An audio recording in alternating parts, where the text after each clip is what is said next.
is regarding a woman who is pregnant or is nursing, breastfeeding, nursing, rearing the children. Why are they exempted?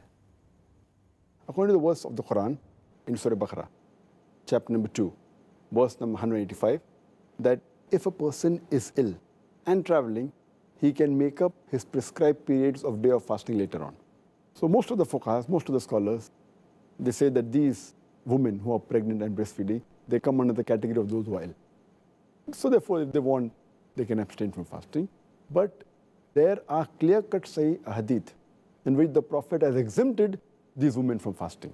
Mentioned in Sunan ibn Majah, hadith number 1667, that our beloved Prophet says, the obligation for a person to fast and part of the prayer has been lifted from a traveler. And the obligation for fasting has been lifted from a lady who's pregnant and who's breastfeeding.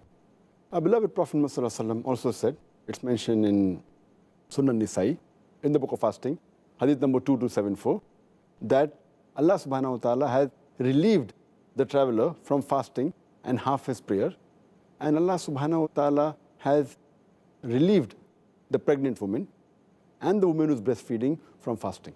So based on these two hadith also, it's clear-cut that the pregnant woman and the women who are breastfeeding, they have been exempted.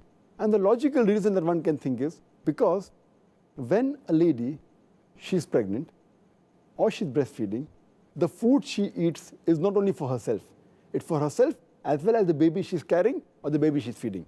So but natural, if her fasting makes it difficult for her or becomes difficult for a baby, then she's exempted from fasting.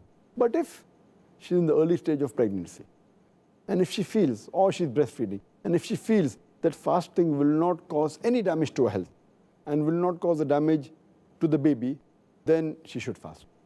If she has a doubt, if she can do it with hardship, as long as there's no damage to herself, to her health, and the baby, she has the option to fast or not to fast. But if it's causing damage to her health or the baby, it becomes haram for her to fast. Because Allah subhanahu wa ta'ala does not want to lay a burden more than what a person can bear. And in this regard, that is the reason Allah has exempted them. Later on, when they are healthy, when they stop breastfeeding, or when the pregnancy ends, after postnatal bleeding, then they have to make up for the fast they have missed before the next Ramadan.